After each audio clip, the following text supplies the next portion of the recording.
Diwali is here, and are you looking to bake some salty and sweet traditional Diwali delights such as Chivdo and besan laddu? Then hang in here because those are the two things I'm going to show you in my Diwali special episodes. Today I'm going to show you the traditional Navratan Chivdo, which is a mixture of all different spices bursting, giving us the salty, spicy, slightly sweet, and tangy flavor.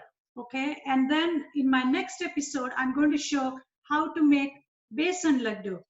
However, both the Navratan Chivda and besan laddu, I'm going to make it without using any oil.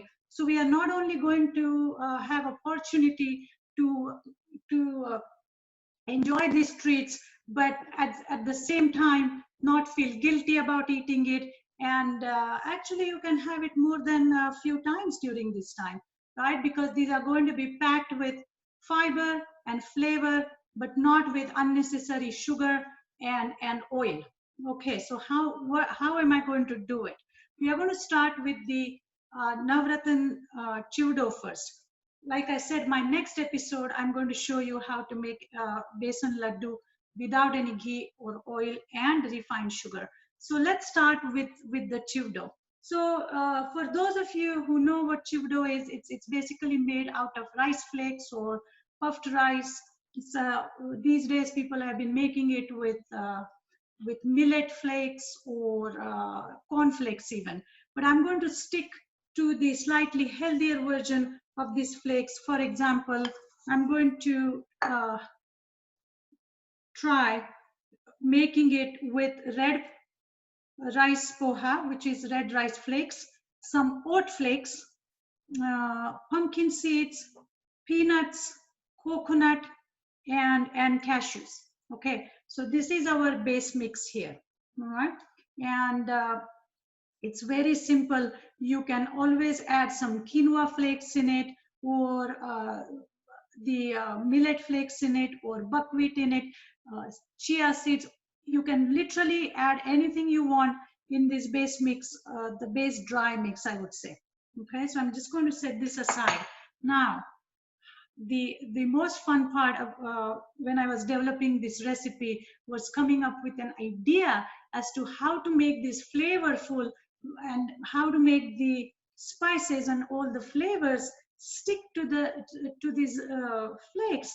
And and then something clicked in my brain, and I said the answer is going to be my handy dandy tahini sauce. So tahini is basically a sesame seed paste, high in protein, calcium, all the good stuff, and easy to find. And we are going to use this tahini sauce as a base to make our sauce, okay, or our spice blend, you can say. And if you are allergic to sesame seed, then you can also use sunflower seed butter or peanut butter to pretty much make this recipe. But today I'm going to use the tahini sauce. I have some water boiling, which I need, so I'm going to turn the gas off. All right. Okay, so now pay attention to the technique, because we are going to give you the recipe to download in our recipe link here. Okay, so just kind of pay attention to the ingredients and how I blend all this together and what I do next. So the ingredients are this sesame paste or tahini, honey. I have some local honey, which is going to add a little bit of sweetness, coriander powder, just crushed coriander seed powder. I have a little bit of amchur. Amchur is a dry mango powder. If you don't have amchur, you can use apple cider vinegar. Okay, I also tried making it with apple cider vinegar just to add that sourness. Okay, or some people use citric acid. I'm just trying to keep it as natural as I can. That's why I'm not using citric acid. Okay, so after amchur powder, we have cayenne to add the spiciness. As you can see how the flavors are building. Then we have fennel powder. which is also going to add a little bit of that umami or bit of sweetness to the mix. Then we have turmeric for color, for flavor, anti-inflammatory, all the good things about turmeric. And then I have some rock salt or black salt. Now it's quite intense. It gives that little bit of a stronger traditional flavor that Indian snacks tend to have. If you don't have black salt or black sea salt, then just use regular salt, or you can even skip salt if you are on a very low or no salt diet for some reason, because this mix has enough flavor. As you can see, it's bursting, right? The creaminess of tahini and the sweetness of honey, the earthiness of coriander powder, sourness from the amchur or any citrus, spiciness from the cayenne, saltiness from the black salt, and then the turmeric. Okay, so this is all going to come together very nicely. Now, what we need to do here is we are just going to mix it first, okay? And then I'm going to add just a tablespoon or so of hot water, because the goal here is that we make this paste which is going to be the consistency of oil. Because remember, we are replacing oil here. We are replacing the refined oil. We are replacing concentrated oil, because as we know, the oil affects our cardiovascular health, which means the health of our arteries, and there's no point eating unnecessary extra amount of oil when we have so much given naturally to use in our food. So what I'm going to do is first whisk this together with a whisk. Okay. So I have a whisk here and I'm going to whisk it. Now, as you can see, it becomes very thick, right? And that's when a little bit of water is going to come in handy. Okay, so I'm going to go and get some water.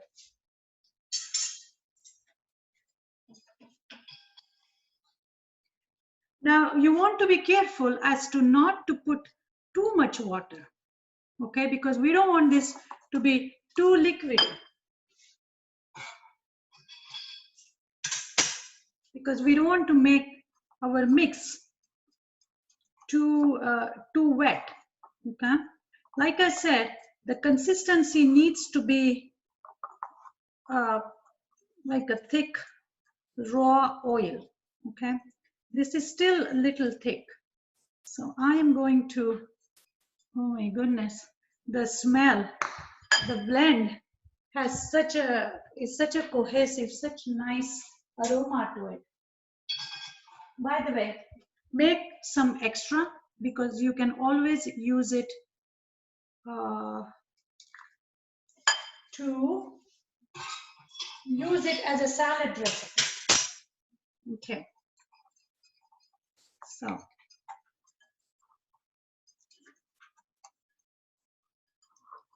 as you can see, this is of a good consistency now. Okay, and you really want to make sure that you are liking the smell, the flavor of it. It is just, it has, you know, you can even smell the sweetness and the saltiness and the spiciness of this mix. Okay, I'm just going to set it aside because I want the flavors to marinate a little bit. But again, folks, please pay attention to the consistency. Okay, very quickly. For those who don't know what Chivdo is, the Chivda is basically a granola. Okay, it is usually done on a stove in a pot, but they use quite a bit of oil to blend the spices to make sure the spices are sticking to those grain flakes. And I am just kind of blending the granola technique with Indian flavors here to make it healthy, make it easy, and literally not creating too much mess, because I'm a big proponent of not creating more work for ourselves than needed, instead enjoying the cooking part of it. Okay, so I already showed you, but I'm going to go over the base mix again. I have rice, thick poha, red rice poha. You can have white rice poha if you want. Then I am using some oat flakes, some coconut, peanuts, raw pumpkin seeds, and raw cashews. Okay, you want to make sure you are using all the raw nuts and seeds, because they are going to get toasted in the oven.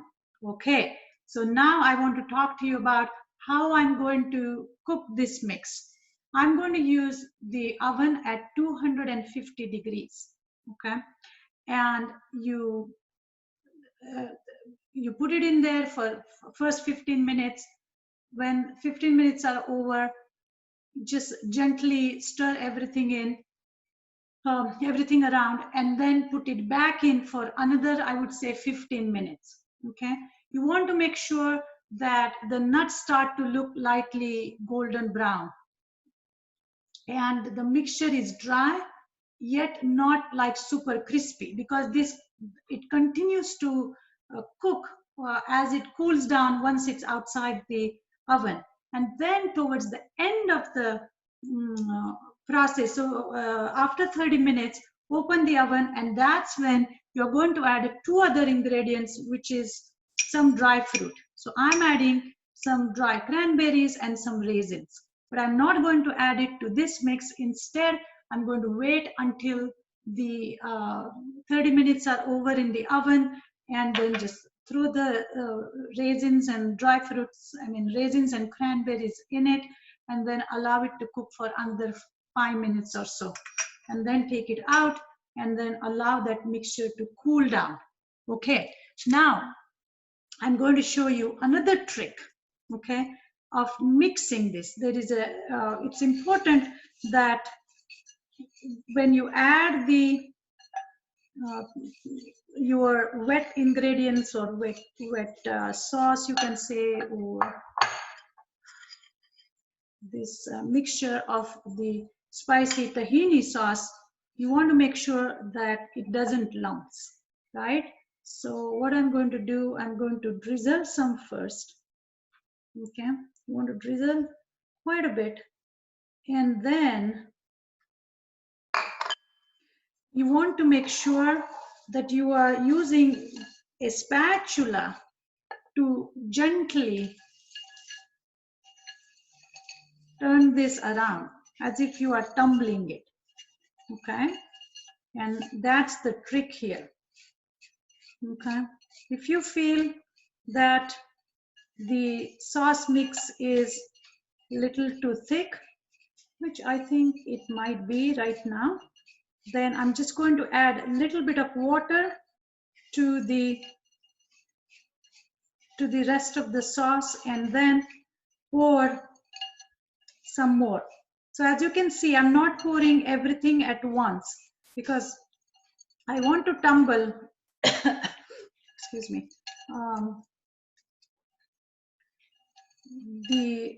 the flakes gently without breaking them, and making sure that the sauce is not clumping all the flakes here. Okay, I think it needs just a little bit more sauce. And I'm just going to add just tiny bit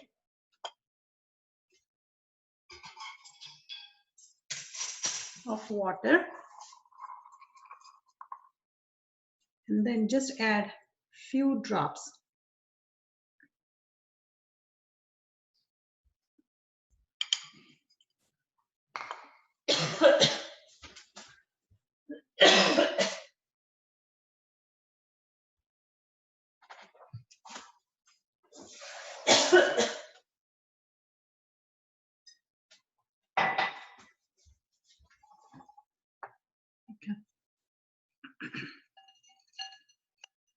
And then I'm going to continue to tumble this.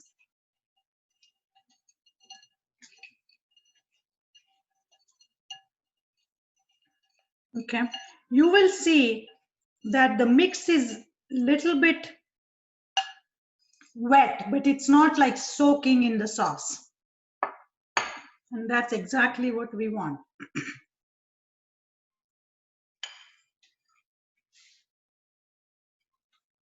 Just going to leave it here. And now what I'm going to do is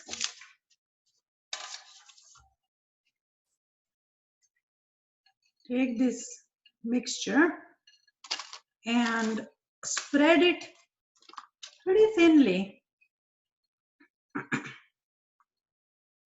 on the baking sheet, which is lined with the parchment paper here. Okay.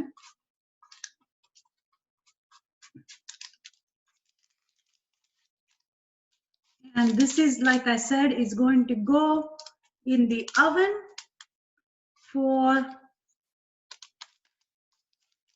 30 minutes at 225 Fahrenheit. And you are going to stir it once at the 15-minute mark, and then when it's 30 minutes or so, and when you check your chivdo in the oven, when it's not too dark and the nuts have turned lightly golden brown, that's when you are going to add the dry fruit that we have been saving. The reason that we are not adding dry fruit to this mix is because 30 to 35 minutes is a long time for the dry fruits to be in the oven, and then they burn, and then it's not, they get chewy and almost like very rocky. So I have figured out that it's best when you to add your dry fruits towards the end, when the granola, or in this case the chivdo, is done. Okay, so as you can see, this is a thin layer, and I'm going to put it in the oven, and it's at 225, or sometime even 250 is okay, depending on the size of your oven and the how powerful it is. But between 225 and 250 is fine. Okay, so I'm going to put it in the oven.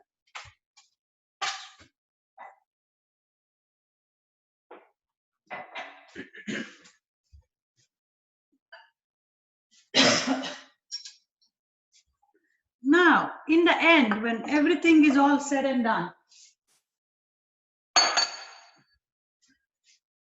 you have this crunchy chivdo. Okay, as you can see, it's crunchy, it's flavorful, it smells wonderful while it was cooking, and I'm going to try some and let you know how it tastes.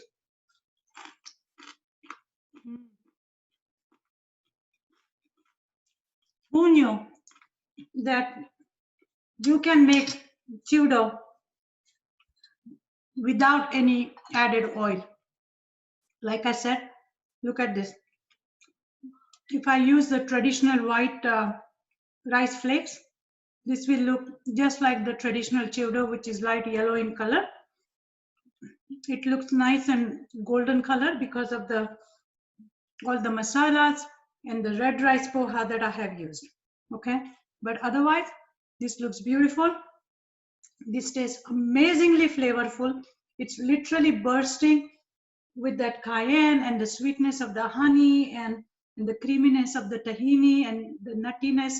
Everything has come together in this recipe. I can eat the whole bowl here. As you can see, I hope you guys can see it. And the texture is just right there. This can be a perfect snack during Diwali or after Diwali, forever. And like I said, it's absolutely beautiful, very easy to make. The only cooking you will be doing is in the oven. So that was my experiment with making the Navratna Chivdo without any oil, and I have successfully done it. So I hope you guys will get a chance to try it as well. Please try the recipe, send me the comments. I do always appreciate any and all of your feedback. Happy Diwali and New Year to you all. And I will be back again in a day or two with the recipe for the besan laddu. And again, it's going to be without any ghee or oil. So make sure to watch that as well. Just imagine the Navratan Chivdo, which is again no oil, and besan laddu together. What a nice way to celebrate Diwali. Not only enjoying the delights, but also staying on the how to be healthy wagon here. Okay, thanks again, and I will talk to you